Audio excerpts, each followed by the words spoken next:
Welcome to Shifa diaries.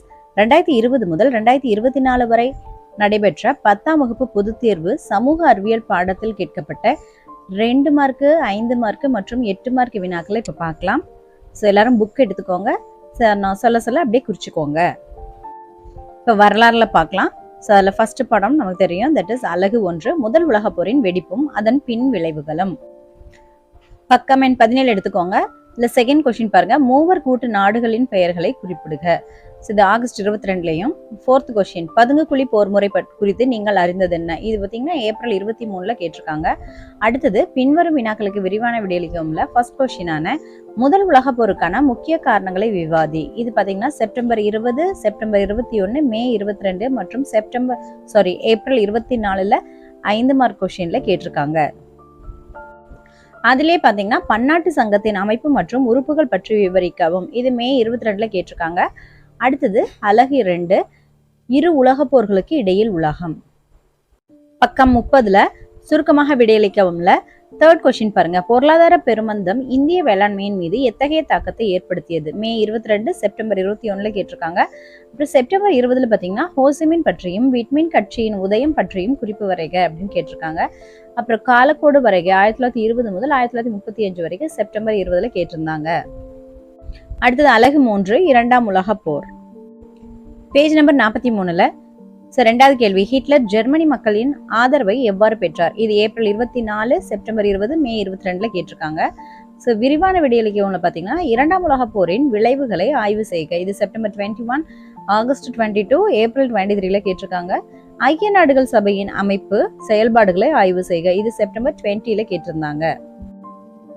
காலக்கோடுல பாத்தீங்கன்னா 1920 முதல் 1940 வரையிலான இந்திய தேசிய நிகழ்வுகள் ஏதேனும் 5 எழுதுக. மே 22ல கேட்டிருக்காங்க. அடுத்த அலகு 5, 19ஆம் நூற்றாண்டில் சமூக சமய சீர்திருத்த இயக்கங்கள். பக்கம் எண் 67ல சுருக்கமாக விடையளிக்கும்ல பாருங்க ஃபோர்த் கொஸ்டின், பிரம்ம சமாஜத்தால் ஒழிக்கப்பட்ட சமூக தீமைகள் யாவை? இது ஏப்ரல் 24ல 2 மார்க் கொஸ்டின்ல கேட்டிருந்தாங்க. அதே போல விரிவாக விடையளிக்கவும்ல தேர்ட் கொஸ்டின் பாருங்க, பெண்களின் மேம்பாட்டிற்கு 19ஆம் நூற்றாண்டு சீர்திருத்தவாதிகள் ஆற்றிய பணிகள் குறித்து ஒரு கட்டுரை வரைக. இது செப்டம்பர் 21, மே 22ல கேட்டிருந்தாங்க. அது மட்டும் இல்லாம ராமலிங்க சுவாமிகளின் வாழ்க்கை மற்றும் போதனைகள் பற்றி விளக்குக அப்படின்ட்டு செப்டம்பர் 20ல கேட்டிருந்தாங்க. அடுத்து யூனிட் 6, ஆங்கிலேய ஆட்சிக்கு எதிராக தமிழகத்தில் நிகழ்ந்த தொடக்க கால கிளர்ச்சிகள். பக்கம் எண் 79ல பாருங்க, பாளையக்காரர்களின் கடமைகள் யாவை? அதாவது சுருக்கமாக விடையளிக்க கொடுத்துருக்காங்க இல்லையா ஃபர்ஸ்ட் கொஸ்டின். அது பாத்தீங்கன்னா மே 22, ஆகஸ்ட் 22, செப்டம்பர் 21ல கேட்டிருக்காங்க. 2 மார்க்ல கேட்டிருந்தாங்க. அண்ட் விரிவாக விடையளிக்கவும்ல பாருங்க ஃபர்ஸ்ட் கொஸ்டின், கிழக்கிந்திய கம்பெனி யாரு எதிர்த்து கட்டபொம்மன் நடத்திய வீரதீர பொருள்கள் பற்றி ஒரு கட்டுரை வரைக. இது ஏப்ரல் 24ல 8 மார்க்ல கேட்டிருந்தாங்க.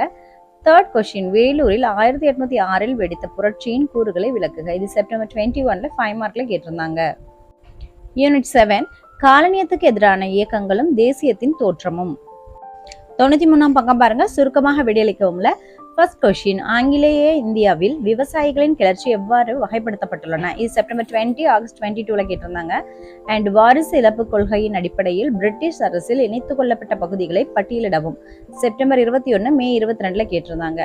அடுத்தது பாருங்க, 1858 முதல் 1919ஆம் ஆண்டு வரை ஆங்கிலேய இந்தியாவில் இயற்றப்பட்ட சட்டங்களையும் அடையாளம் கண்டு ஒவ்வொன்றையும் பற்றியும் சுருக்கமாகவும் விவரிக்கவும். ஏப்ரல் 24ல கேட்டிருக்காங்க. இந்திய வரைபடத்தில் 1857ஆம் ஆண்டில் கிளர்ச்சி நடந்த முக்கிய இடங்களை குறிக்கவும். இது ஆகஸ்ட் 22ல கேட்டிருந்தாங்க. 1857ஆம் ஆண்டு பெரும் புரட்சியின் தோல்விக்கான காரணங்களை வெளிக்கொணர் அப்படின்ட்டு செப்டம்பர் 20ல கேட்டிருந்தாங்க. அடுத்தது யூனிட் 8, தேசியம், காந்திய காலகட்டம். 112வது பக்கத்துல பாருங்க, விரிவாக விடையளிக்கும்ல செகண்ட் கொஸ்டின், காந்தி இயக்கத்தின் ஒரு சிறந்த உதாரணமாக சட்டமறுப்பு இயக்கம் குறித்து விரிவாக ஆராயவும். இது செப்டம்பர் 21ல 5 மார்க்ல கேட்டிருந்தாங்க. தேர்ட் கொஸ்டின், இந்தியாவின் பிரிவினைக்கு பின்னால் இருந்த காரணங்களை விவாதிக்கவும். ஏப்ரல் 24ல கேட்டிருந்தாங்க.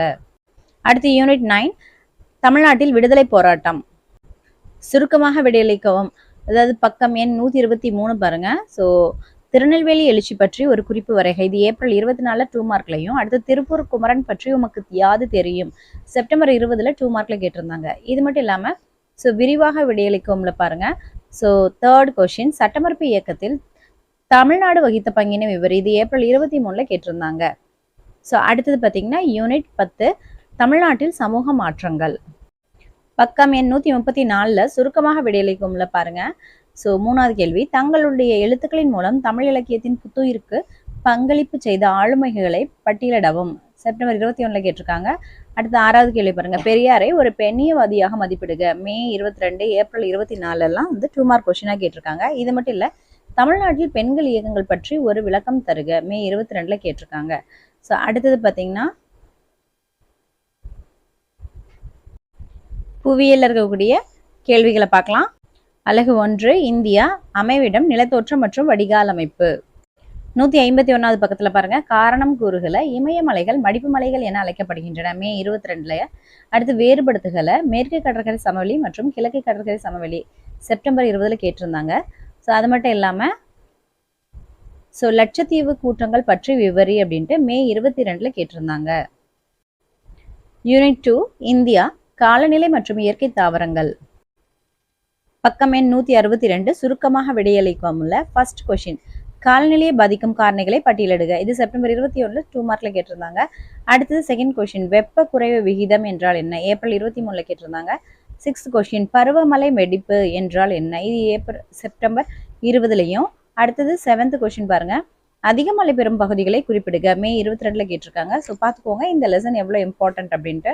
அடுத்து வேறுபடுத்துக, வானிலை மற்றும் காலநிலை. இது மே 22ல கேட்டிருக்காங்க. அடுத்தது விரிவான விடையளிக்கவும் அப்படின்னு சொல்லிட்டு கேட்டிருக்காங்க பாருங்க. அதுல ஃபர்ஸ்ட் கொஸ்டின், தென்மேற்கு பருவக்காற்று குறித்து எழுதுக. இது பார்த்தீங்கன்னா மே 22 மற்றும் ஏப்ரல் 23ல 2 வருஷத்துலையும் கேட்டிருக்காங்க. ஓகே, அடுத்தது யூனிட் 3, இந்தியா வேளாண்மை. பக்கம் எண் 178ல சுருக்கமாக விடையளிக்கவும்ல தேர்ட் கொஸ்டின் பாருங்க, கரிசல் மண்ணில் ஏதேனும் 2 பண்புகளை எழுதுக. ஏப்ரல் 24ல 2 மார்க்ல கேட்டிருக்காங்க. அடுத்தது பார்த்தீங்கன்னா வேறுபடுத்துக கேட்டிருக்காங்க. வேறுபடுத்தல பாருங்க என்ன கேட்டிருக்காங்க. ஸோ தேர்ட் கொஸ்டினான கடல் மீன் பிடிப்பு மற்றும் உள்நாட்டு மீன் பிடிப்பு.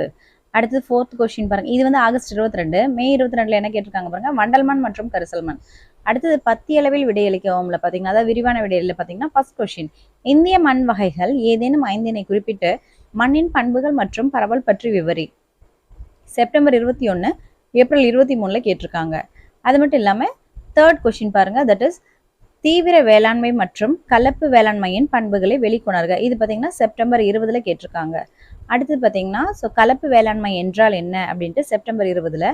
அடுத்து படிக்கட்டு வேளாண்முறை, படிக்கட்டு முறை வேளாண்மை பற்றி சிறுகுறிப்பு வரைக அப்படின்னு செப்டம்பர் 21. அடுத்தது இந்திய விவசாயிகள் எதிர்கொள்ளும் முக்கிய சவால்களை விவரி.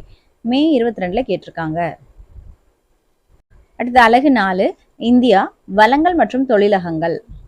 195வது பக்கத்தில் பாருங்க, ஃபர்ஸ்ட் கொஸ்டின், வளத்தை வரையறுத்து அதன் வகைகளை குறிப்பிடுக. இது ஏப்ரல் 24ல 2 மார்க்ல கேட்டிருக்காங்க. நெக்ஸ்ட் ஃபோர்த் கொஸ்டின், இயற்கை எரிவாயு என்றால் என்ன? ஏப்ரல் 23ல கேட்டிருக்காங்க. ஸோ அதே போல வேறுபடுத்துகளை பாருங்க. தேர்ட் கொஸ்டின், வேளாண் சார்ந்த மற்றும் கனிமம் சார்ந்த தொழிலகங்கள். அது செப்டம்பர் 20 மற்றும் ஏப்ரல் 24லையும். அடுத்து ஒரு பத்தி அளவில் விடையலில் பார்த்தீங்கன்னா ஃபர்ஸ்ட் கொஸ்டின்ல பாருங்க, தட் இஸ் இந்தியாவில் உள்ள பருத்தி நெசவாலைகளின் பரவல் பற்றி எழுதுக. இது ஏப்ரல் 24ல கேட்டிருந்தாங்க. அலகு 5, இந்தியா, மக்கள் தொகை, போக்குவரத்து, தகவல் தொடர்பு மற்றும் வணிகம். பேஜ் நம்பர் 211 பாருங்க. தட் இஸ் இதுல வந்து குறுகிய விடையல் இருக்கு இல்லையா, அதுல வந்து பாத்தீங்கன்னா ஃபிஃப்த் கொஸ்டின் பாருங்க, தகவல் தொடர்பு என்றால் என்ன? அதன் வகைகள் யாவை? செப்டம்பர் 20ல கேட்டிருக்காங்க. அடுத்தது பாத்தீங்கன்னா வேறுபடுத்துகளை தேர்ட் கொஸ்டின் பாருங்க, சாலை வழி போக்குவரத்து மற்றும் ரயில் வழி போக்குவரத்து. செப்டம்பர் 20லையும். அடுத்தது ஒரு பத்தி அளவில் விடையளிக்க உங்களுக்கு பாருங்க. ஃபர்ஸ்ட் கொஸ்டின், நகரமயமாக்கம் என்றால் என்ன? அதன் சிக்கல்கள் யாவை? செப்டம்பர் 20, ஆகஸ்ட் 22ல கேட்டிருக்காங்க. தேர்ட் கொஸ்டினான இந்தியாவின் சாலைகளை வகைப்படுத்தி எழுதுக அல்லது விளக்குக அப்படின்ட்டு ஏப்ரல் 23ல கேட்டிருக்காங்க. அடுத்தது யூனிட் 6, தமிழ்நாடு, இயற்கை பிரிவுகள். 230ஆம் பக்கம், சுருக்கமாக விடையளிக்கவும்ல தேர்ட் கொஸ்டின் பாருங்க, கடற்கரை சமவெளி எவ்வாறு உருவாகிறது? மே 22, ஏப்ரல் 24ல 2 மார்க்ல கேட்டிருக்காங்க. ஃபிஃப்த் கொஸ்டின், தாமிரபரணி ஆற்றின் துணையாறுகளின் பெயர்களை எழுதுக. ஆகஸ்ட் 22ல கேட்டிருக்காங்க. அது மட்டும் இல்ல, அதுக்கு அடுத்த பக்கத்துல இருக்கக்கூடிய ஏப்ரல் 23ல பாருங்க, 6வது கேள்வி, பேரிடர் அபாய நேர்வு குறைப்பு வரையறுக. அடுத்தது செப்டம்பர் 21ல பாருங்க, போலின் போது வானிலை மையம் மீனவர்களை எவ்வாறு எச்சரிக்கிறது? அடுத்து கீழ்கண்டவற்றுக்கு காரணம் கூறுகளை ஃபர்ஸ்ட் கொஸ்டின் பாருங்க, கிழக்கு தொடர்ச்சி மலைகள் தொடர்ச்சியற்று காணப்படுகிறது. செப்டம்பர் 20ல கேட்டிருக்காங்க. யூனிட் 7, தமிழ்நாடு, மானிட புவியியல். 247ஆம் பக்கம், சுருக்கமாக விடையளிக்கும்ல ஃபர்ஸ்ட் கொஸ்டின், தமிழ்நாட்டின் வேளாண் பருவ காலங்களை எழுதுக. ஏப்ரல் 24ல் 2 மார்க்ல கேட்டிருக்காங்க.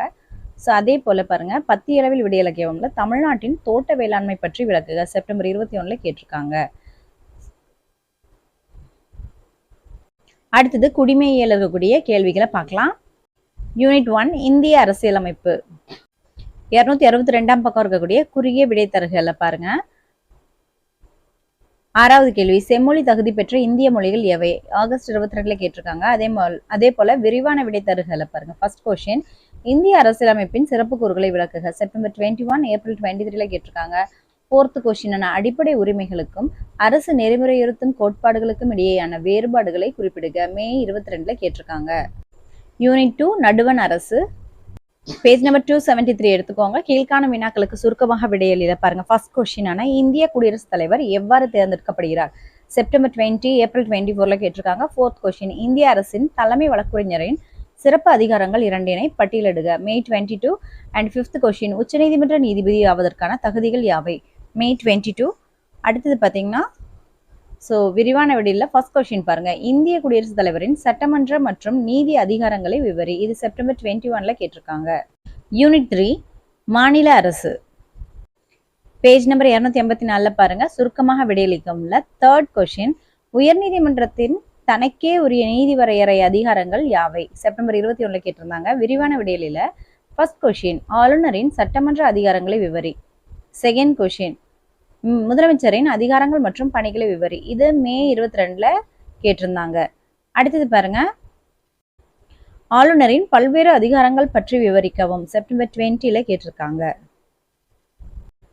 யூனிட் 4 இந்தியாவின் வெளியுறவு கொள்கை. 292வது பக்கத்தில் இருக்கக்கூடிய சுருக்கமாக விடையளிக்கும் உள்ள செகண்ட் கொஸ்டின், பஞ்சசீல கொள்கைகளில் ஏதேனும் 4 பட்டியலிடுக. செப்டம்பர் 21, ஆகஸ்ட் 22ல கேட்டிருக்காங்க. அடுத்தது பார்த்தீங்கன்னா 5வது கேள்வியான சார்க் உறுப்பு நாடுகளை பட்டியலிடுக. ஸோ அதை பார்த்தீங்கன்னா மே 22ல கேட்டிருக்காங்க. அடுத்தது விரிவாக விடையளிக்கும் உள்ள செகண்ட் கொஸ்டின், வெளியுறவு கொள்கையை நிர்ணயிக்கும் அடிப்படை காரணிகள் எவை? ஆகஸ்ட் 22ல கேட்டிருக்காங்க. அப்புறம் அண்டை நாடுகளுடன் நட்புறவினை பேண இந்தியா பின்பற்றும் வெளியுறவு கொள்கையின் ஏதேனும் 2 கொள்கைகளை விவரி. இது செப்டம்பர் 20ல கேட்டிருந்தாங்க. அலகு 5 இந்தியாவின் சர்வதேச உறவுகள். பக்கம் எண் 307ல சுருக்கமாக விடையளிக்கும் உள்ள ஃபர்ஸ்ட் கொஸ்டின் பாருங்க, இந்தியாவின் அண்டை நாடுகளின் பெயர்களை எழுதுக. அடுத்து பார்த்தீங்கன்னா விரிவாக விடையளிக்கும் உள்ள பாருங்க. ஃபர்ஸ்ட் கொஸ்டின், பிரிக்ஸ் கூட்டமைப்பு உருவாவதற்கான காரணம் மற்றும் அதன் நோக்கங்களை எழுதுக. செப்டம்பர் 20ல கேட்டிருந்தாங்க. அடுத்து பொருளியல்ல இருக்கக்கூடிய வினாக்களை பார்க்கலாம். அலகு 1 மொத்த உள்நாட்டு உற்பத்தி மற்றும் அதன் வளர்ச்சி ஓர் அறிமுகம்.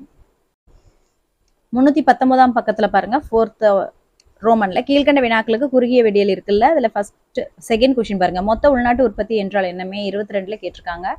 அடுத்து பாத்தீங்கன்னா கீழ்கண்ட வினாக்களுக்கு விரிவான விடையல் 5th ரோமன் இருக்குல்ல, அதுல ஃபர்ஸ்ட் கொஸ்டினான நாட்டு வருமானத்தை கணக்கிடுவதற்கு தொடர்புடைய பல்வேறு கருத்துக்களை விவரி. செப்டம்பர் 21லையும். அடுத்து செகண்ட் கொஸ்டினான ஜிடிபியை கணக்கிடும் முறைகள் யாவை? அவைகளை விவரி. இது ஏப்ரல் 24லையும் கேட்டிருக்காங்க. அது மட்டும் இல்லாம இந்தியாவில் ஜிடிபியில் பல்வேறு துறைகளின் பங்கினை விவரின்ட்டு செப்டம்பர் 20ல கேட்டிருந்தாங்க. யூனிட் 2 பாருங்க, உலகமயமாதல் மற்றும் வர்த்தகம். பக்கம் எண் 329ல இருக்கக்கூடிய கீழ்கண்ட வினாக்களுக்கு குறுகிய விடையலில் இருக்கக்கூடிய 7th கொஸ்டின் பாருங்க, உலகமயமாக்கலின் நேர்மறையான தாக்கங்கள் 2 எழுதுக. மே 22ல கேட்டிருக்காங்க. அடுத்தது பாத்தீங்கன்னா விரிவான விடையலில் பாருங்க, செகண்ட் கொஸ்டின், உலக வர்த்தக அமைப்பு பற்றி எழுதுக. ஏப்ரல் 24லையும். உலகமயமாக்கலின் எதிர்மறை தாக்கங்கள் யாவைன்ட்டு மே 22லையும் கேட்டிருக்காங்க. யூனிட் 3 உணவு பாதுகாப்பு மற்றும் ஊட்டச்சத்து. பக்கம் 339ல குறுகிய விடையளிக்கவும் பாருங்க. செகண்ட் கொஸ்டின், உணவு மற்றும் ஊட்டச்சத்து பாதுகாப்பின் 3 அடிப்படை கூறுகள் யாவை? ஆகஸ்ட் 22லையும். அடுத்து 5th கொஸ்டின், தமிழ்நாட்டில் உள்ள சில ஊட்டச்சத்து திட்டங்களின் பெயரை எழுதுக. செப்டம்பர் 21, மே 22ல கேட்டிருக்காங்க. அடுத்தது விரிவான விடையலில் பார்த்தீங்கன்னா 3rd கொஸ்டின், பொது விநியோக முறையை விவரிக்கவும். ஆகஸ்ட் 22லையும். 5th கொஸ்டின், புதிய வேளாண் கொள்கைகளுக்கான முக்கிய குறிக்கோள்கள் யாவை? செப்டம்பர் 20லையும் கேட்டிருக்காங்க. அடுத்தது யூனிட் 4 அரசாங்கமும் வரிகளும். பக்கம் எண் 347ல குறுகிய விடையில பாருங்க, 5th கொஸ்டின், வளர்வீத வரி என்றால் என்ன? செப்டம்பர் 20ல கேட்டிருக்காங்க. ஸோ அதே போல விரிவான விடையலில் பார்த்தீங்கன்னா ஃபர்ஸ்ட் கொஸ்டின், சில நேர்முக மற்றும் மறைமுக வரிகளை விளக்குக. இது செப்டம்பர் 21, மே 22ல கேட்டிருக்காங்க. இப்போ 3rd கொஸ்டின், கருப்பு பணம் என்றால் என்ன? அதற்கான காரணங்களை எழுதுக. மே 22, ஏப்ரல் 24ல கேட்டிருந்தாங்க. அலகு 5 தமிழ்நாட்டில் தொழில்துறை தொகுப்புகள். Page number 357. ஸோ கீழ்கண்ட வினாக்களுக்கு குறுகிய விடியலில் பாருங்க. செகண்ட் கொஸ்டின் தொழில்துறை தொகுப்பு என்றால் என்ன? ஆகஸ்ட் 22 கேட்டிருந்தாங்க. அடுத்தது 5th கொஸ்டின் தமிழ்நாட்டில் தொழில்மயமாதலில் தற்போதுள்ள சிக்கல்கள் யாவை? செப்டம்பர் 21 கேட்டிருந்தாங்க. ஸோ தேங்க்யூ ஃபார் வாட்சிங் Shifa diaries. All the best for your exams.